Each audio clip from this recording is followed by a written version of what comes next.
We started our business in 2009. That was the time that nobody knows about how the solar energy does. So we have a lot of difficulty getting the first project started. The first project investment total around 24 million US dollars. So then I've been walking to 10 banks and they all say no. Until the last bank, that color is green. Till today, we have 36 solar farms up running, and almost we are helping the planet by reducing carbon dioxide almost 200,000 tons CO2 per year.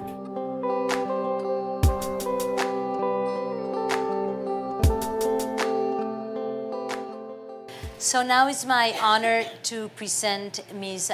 Wandiญชรยาคง. I'm so sorry, your last names in Thailand sometimes are complicated. She's the CEO of Solar Power Company. It's the Thailand Solar Power pioneer, and she runs the Solar Power Company Group, which is Thailand's largest solar power firm, which she founded in 1993. It has 36 solar farm projects across 10 provinces, 2 of which are currently operational, supplying 260 megawatts annually to an area covering 2,000 acres in the northeast. Let me introduce you Ms. Wandiญชรยาคง.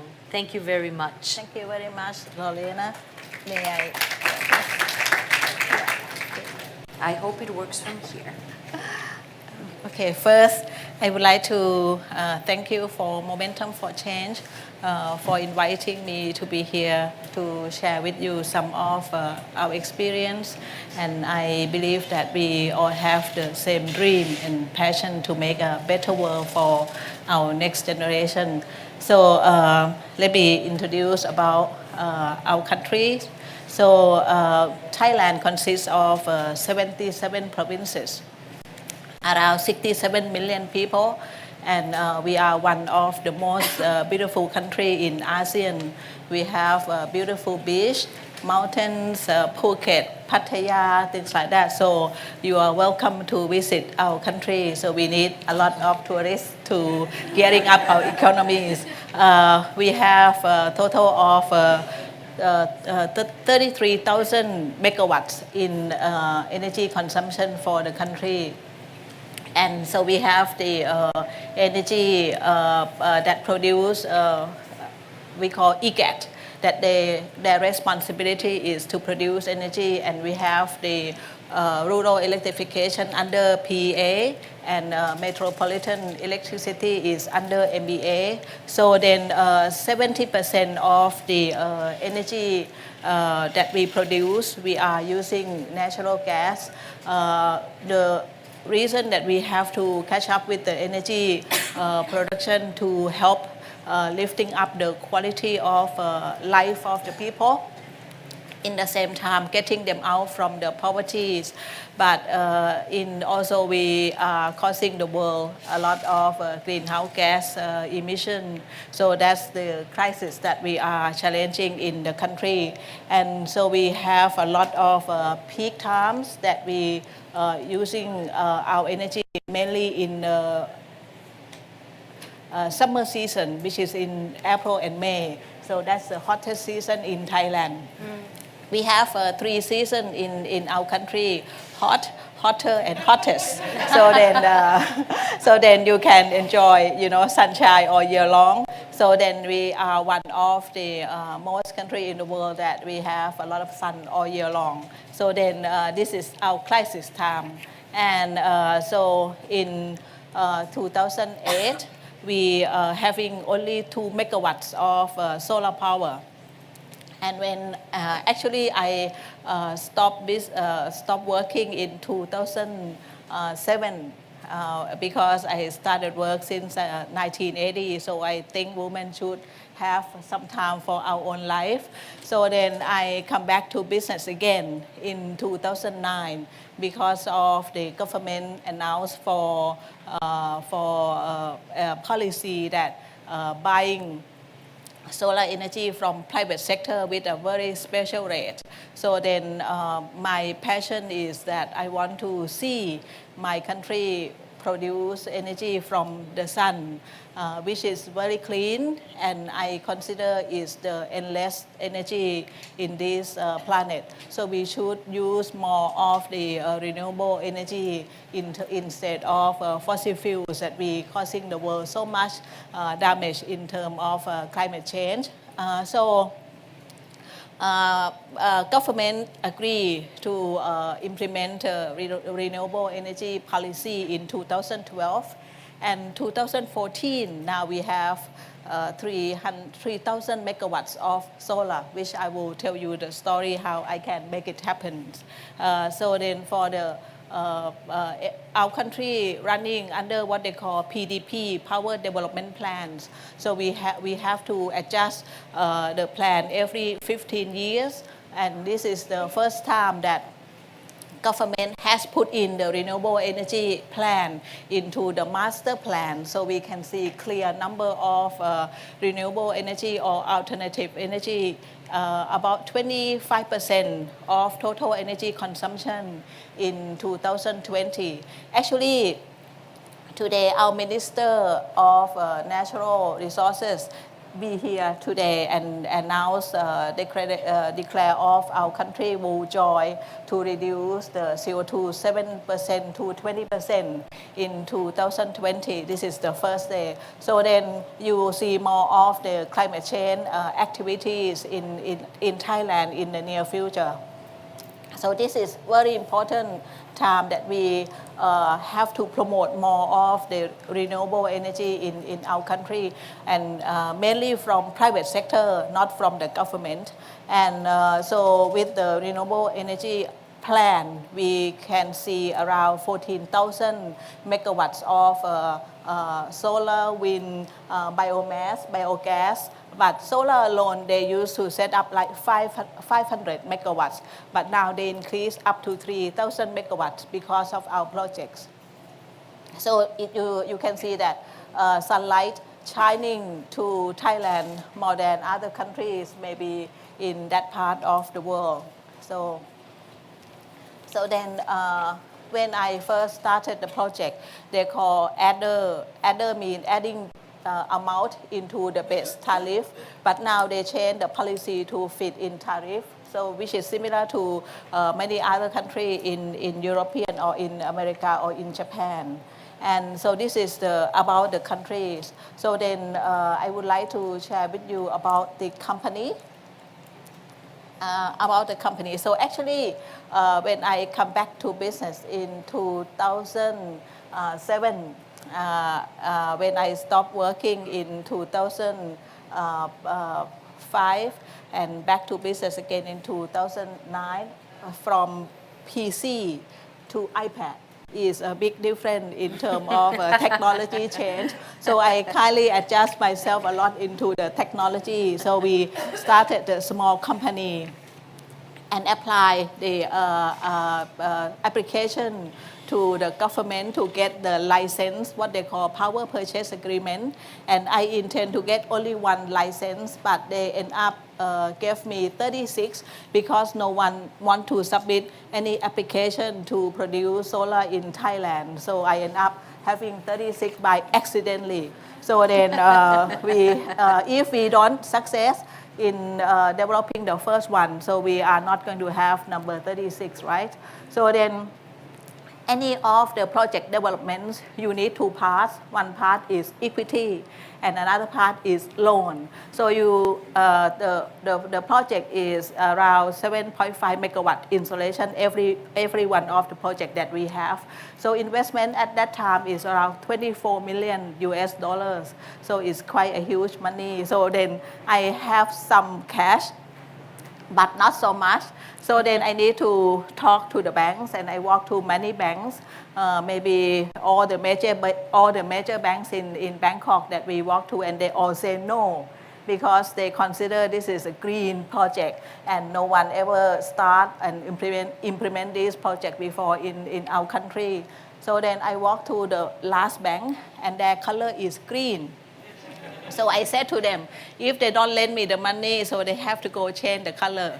So they don't want to go change the color, so they're starting to negotiate with us, and so we end up to get the loan from this bank 60%, and so it means that I have to look for equity 40%. So then I try to call so many investors to join us for the first one. So just for passion, just for make Thailand green. If we don't win, we will lose. We lose only money. But if we win, so we will change the country in terms of technology change. So then no one come with me. Only my husband who's here today. We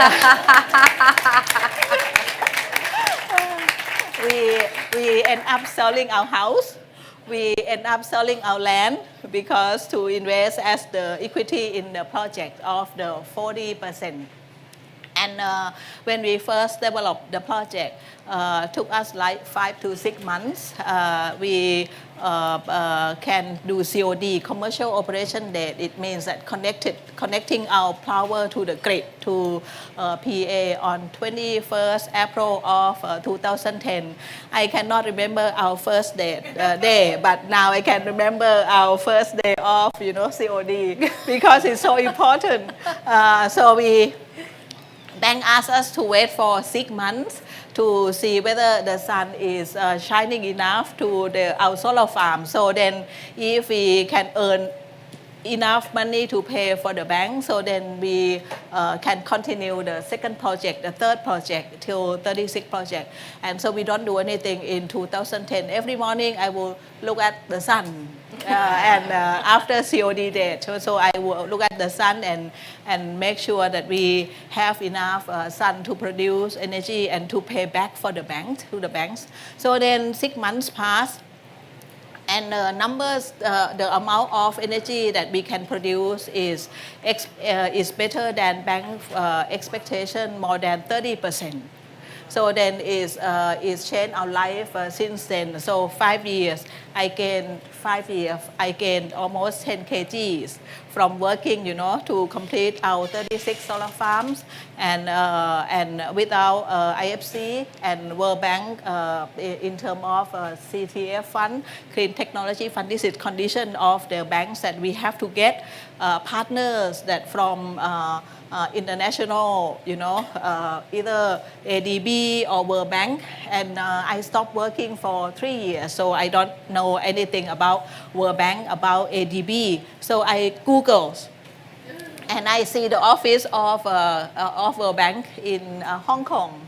And I flew over to Hong Kong, and they asked me why I am here for. So then I said to them that I want to invite them to join for the project development. So then they asked me to fly to Philippines, so to submit our applications. And so it took us like 6 months to do due diligence, and I got IFC as the partner for the first project, second project till number 6 project. So then as well as the CTF fund, Clean Technology Fund, which is a very important because of the CTF is supporting with the blended with the local finance from the bank. So it's help cost of fund that we can make it happen for the second, the third, the fourth. So it's so difficult to tell the whole story for 5 minutes. So then yes. So then we are after the second project, third project, that's our life is a lot more easier in terms of the banks. So now we get debt to equity ratio 25-75, and the interest is come down from 10-12%. Now we pay like 5%, and everyone in the country love solar energy, and we took the company listed because we cannot raise the fund enough in 5 years. Only way that we can do it is to be listed in the stock market, and now it's been 5 years already, right? So then the last number 36 project has been in operation in June this year, yeah, so 3 months ago. So this is make my life change a lot after 36 project has come up, and we can see that 200,000 ton CO2 that we helping the planet. And during the past 5 years, we helped creating the job for local people, 20,000 of them, that they learn how to work with solar energy, things like that. And we create 1,000 permanent job to local people for the next 30 years. And how many are women, Wendy? Most of them, because I think women, you can see this room, we can see more women than men. So I think women have they're willing to work very hard. They're willing to work 7 days a week, and when they go home, they help families, So then they are like our CSR too, that we helping the women. So then when they go home, we don't have to do much of the social advertisement, things like that. That solar energy is clean and helping their family. So we will only select people who's in that area to work for us. Well, thank you very much for the 3 winners. You can see which each one of them won. They're just fabulous. But we're going to ask them some questions, and I think you can also ask them some questions. But I want to ask them a very fast question with a very fast answer. Where were you when they told you that you had won, and how did you tell the women that you're working with of this? Very fast, before we start some questions. So, hello, is this one? Yes. Okay. So yeah, so I was in Delhi, and the rest of our team was in Gujarat, and I saw the email, and I called Biplab immediately and informed him that we've won, we've been invited and so on. Or, well, on paper we were being considered because they said it's not final yet or something, but we knew we had won. And how do you share it with the women? So that was the next thing we did. So Biplab informed our local agents, and they informed the women, and then we drove up to the rural site I think within that week. And they were overjoyed. They were overjoyed at being, and we told them that they will be profiled, that they will be filmed, that they will get to, the Prime Minister of India happens to be from the same state where we work, and he's a very respected personality there. So we told them that we'll shoot a video. The Prime Minister will see it. People internationally will see it. Prime Ministers of other countries will see it, and they wanted to be recognized for their work. And they were, as you could see from the video, they were really proud of telling the world that they've come out, that this project has enabled them to do so much. So you think this can also help them in this process of empowerment? Oh, absolutely. I mean, any recognition that our project gets, that empowers our work, because and that also empowers our work in the sense that when we approach government officials or other stakeholders that we need to work with, that we are, that will help us. So we can tell them that, okay, the UN has supported us and so on, but ultimately it is about the women and about them having trust in us to take them forward, and us empowering them. We actually wanted to bring one of the women beneficiaries with us here, but the passport and visa formalities were taking too long. It was not possible. And Monica, where were you? And when did you tell the women, and what happened? So I was on the field. So I had several trips to like remote places in Indonesia, and I happened to check my emails on that time because I got access to internet. I was like really surprised, and then they said that we need to ask the beneficiaries to come with us to Peru. And when I call them, it's like a quiz on TV, like like telling, hey, you got, we won this award and you're going to fly to Peru. And this is actually their first passport, their first international flight. So they were like really excited and yeah, they're here. What has it meant for you? We want to hear in some minutes.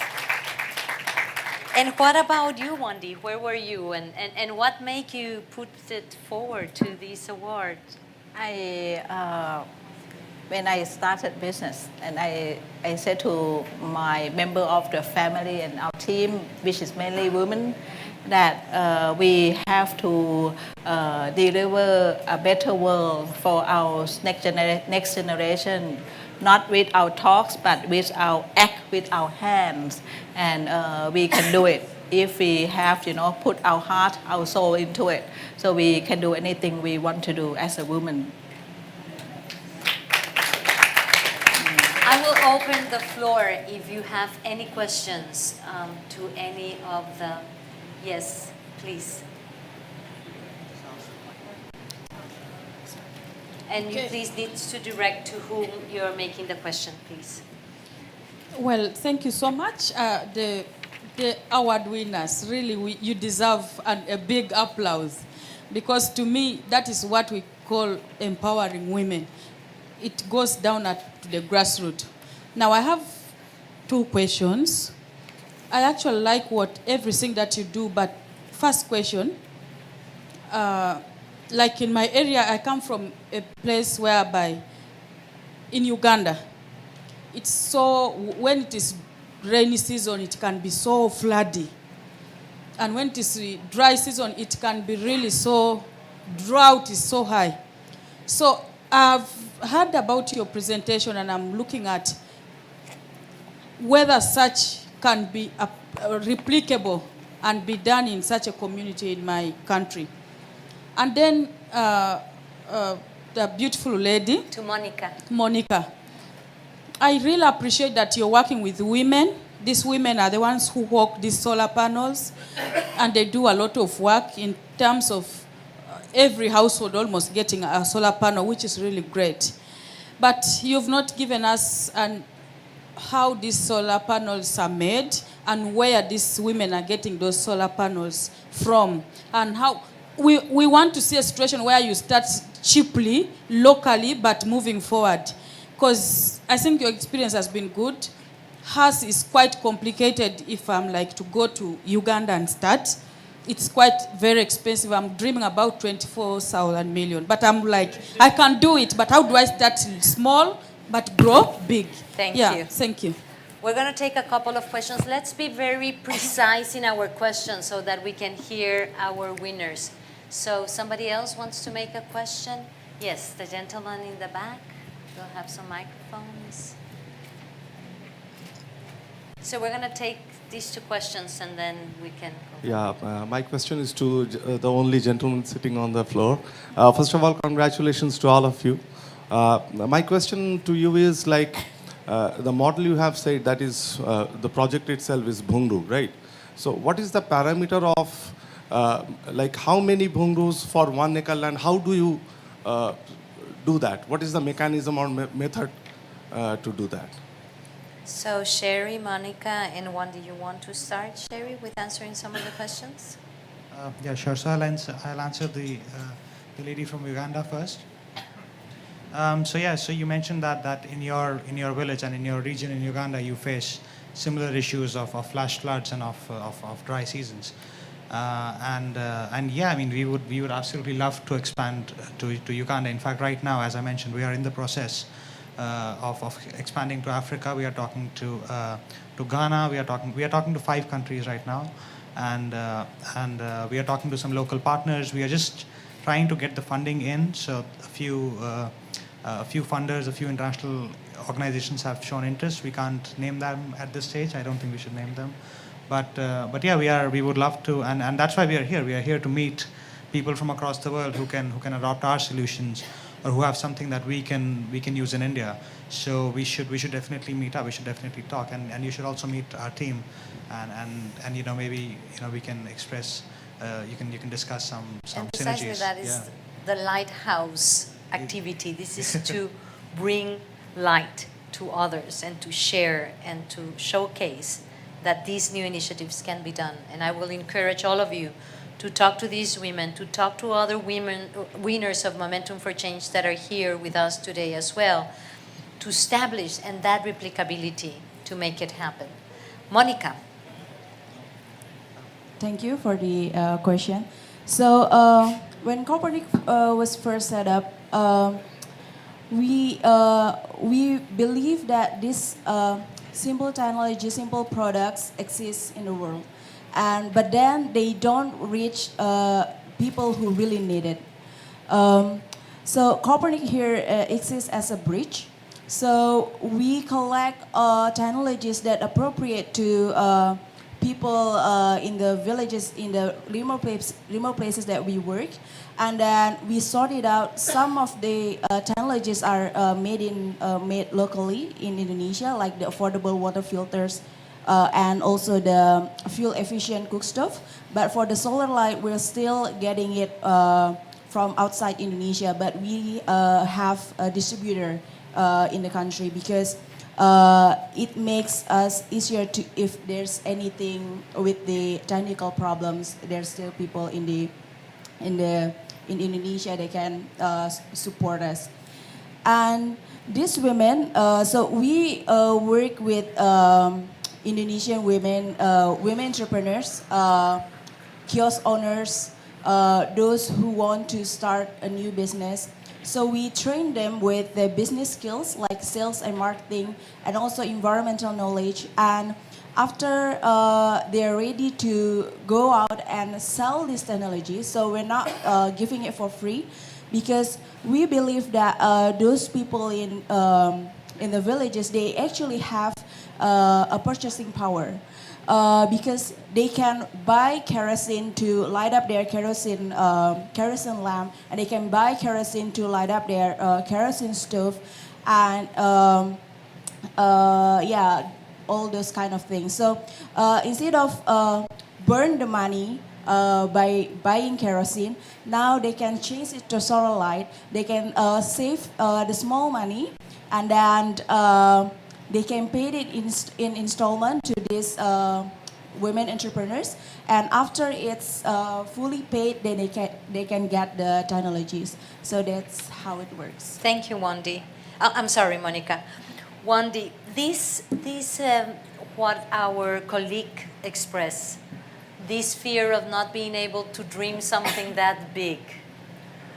How did you overcome it, and how have you brought that spirit of leadership in other women? Because I'm aware that you're also talking to other women in other Asian countries to promote them.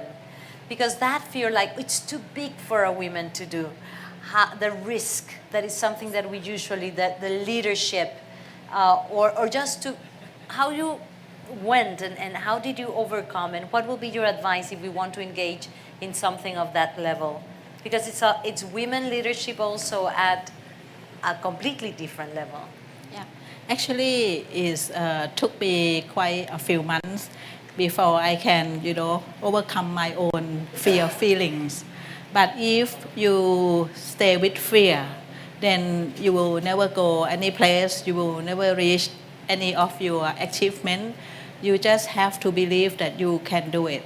And with your good intention, with your good business model, and walk step by steps. And I visit Uganda, is a lot of opportunities to do many things in Uganda country. And so if I get chance in the future, I wish I can be like 20 years younger.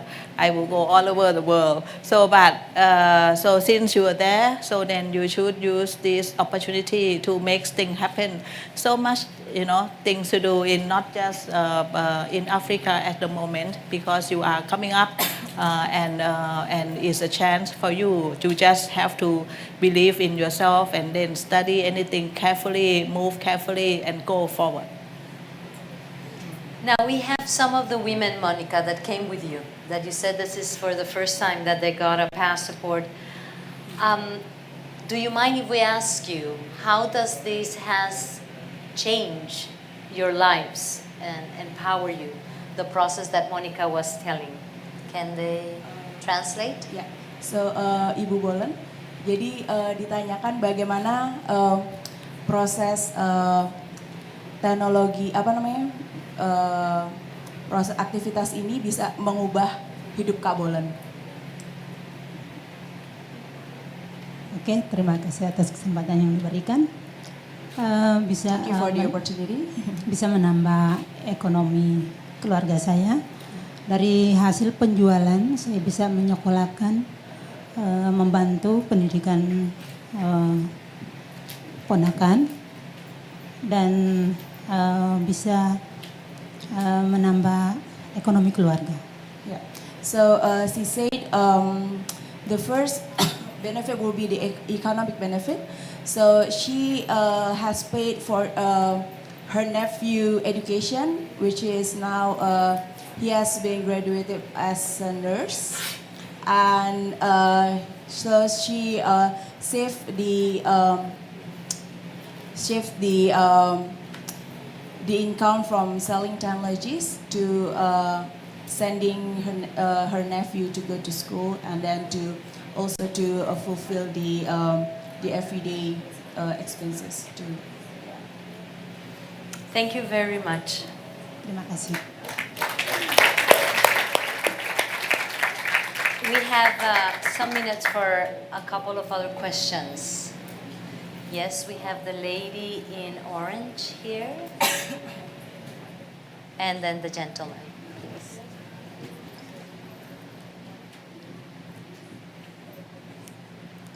Thank you very much. Monica and Wendy. For Wendy, I like to commend your efforts. And my name is Mrs. Abubakar. I'm the National Coordinator for Renewable Energy for Nigeria. I heard you talking about solar farms.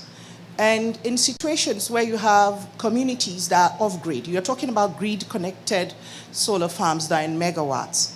What about communities that have the challenge of the infrastructure to get electricity to these villages?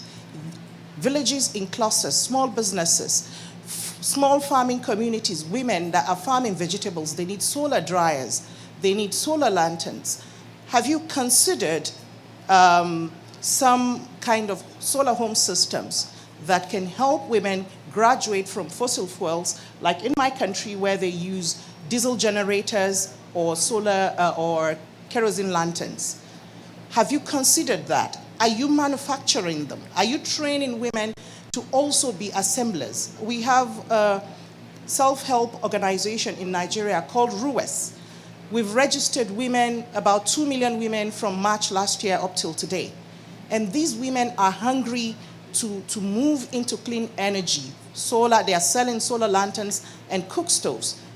But then they also learn to assemble them before they start selling them. So when they go back to their villages, if they get spoiled or something happens, they are called upon to do it. Are you willing to do something like that? Because then you have a ready market, and then we can talk about that. Then Monica, please, do you have these solar systems that have the meters on them? Because sometimes when you're talking to rural communities that have to balance between paying you back for the solar lantern they picked up or buying food or medicine for the babies when they're sick, sometimes they default in paying you back. And so we found out that the solar home systems with meters help, because when they pay, they have light for a week. If they default, the light goes off. So it means the money they're saving from buying kerosene, they're putting back to getting solar lanterns. So please let me know if you have that, and then we can talk some more. Thank you very much. Can we make precise questions so that everybody can have an opportunity to listen to the winners? Yes, my question for the colleagues from Thailand, because your practice is quite inspiring for our country. A lot of sunlight and a lot of winds. So the question is, in your solar farm, you mentioned about 1,000 employees. So it thus employee is more priority for the women in the rural. And what is the requirement for kind of technical expertise? How you can employ them in the rural kind of especially with the low kind of training related to kind of high tech? That is the question. So Wandi, let's start with the two questions that were made to you, please. With Nigeria, I started working in 1980 with solar for rural electrification.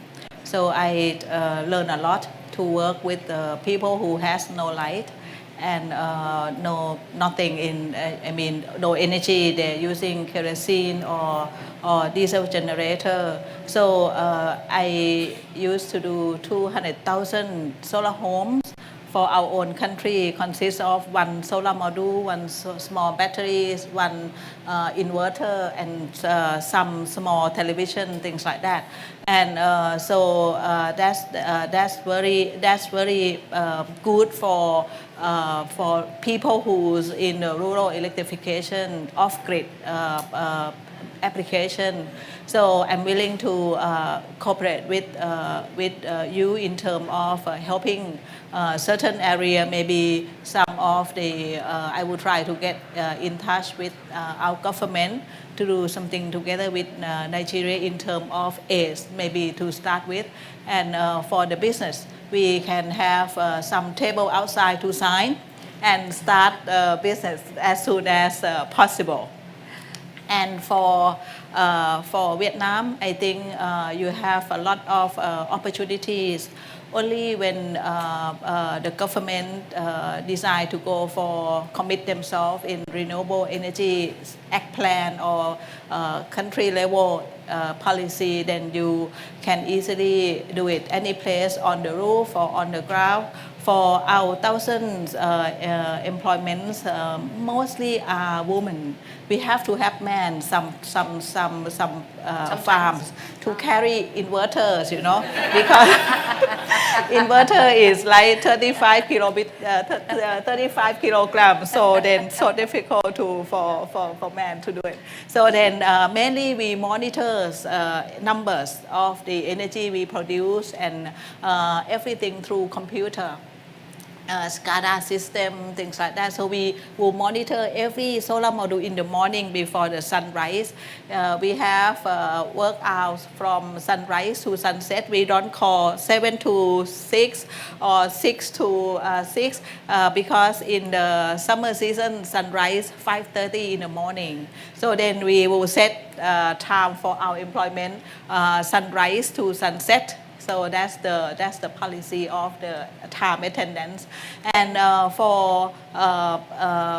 to train them, we have one farm. The first one we set up as the education center, not just training our own staff, but also training the banks, local people to understand how does it work, because we have to be with the community 30 years or more than 30 years, so then they need to understand. We have only 4 monitors, 4 staff in each of the farms, solar farm, but we have more of the security, 8 of them in each of the solar farm. And actually we consider these 8 people as a security for our CSR. So when they go back to their village, so they will inform their family, their friends, or how does it work. So then we don't need to do much of the CSR. But every year from next year onward, I will do donation $1 to $2 million for 36 solar farms for the communities. Thank you, Wandi. Monica, the last question. Yeah. So we only sell simple technologies. So for the solar home system, we have a simple version of it. So it has like 4 light bulbs, and then it can electrify radio, and that's it. Why we choose a simple technology? Because we expect that these women entrepreneurs, they can become a technician. So they can go to to their customers if anything happened to do after sales service, and to encourage them to buy these technologies. I know that they have other needs like foods and health. We educate them on how these technologies can become an investment. So we try to teach them on how much they have spent buying kerosene in a month, and that amount of money times how many months until it can purchase a solar light. So from that investment education, they can understand the importance of changing their kerosene lamp to solar light. Well, thank you very much. We always said that they're right eyes for climate change. You have heard about innovation today. You have heard about having an impact in the reduction of emissions. You have heard about involvement of women and men. You have heard about these right eyes for climate change. So a big round of applause for these wonder women, these wonder men, for showing us the way and for allowing us to see climate change with the right eyes. Thank you very much and have a great afternoon. Thank you very much.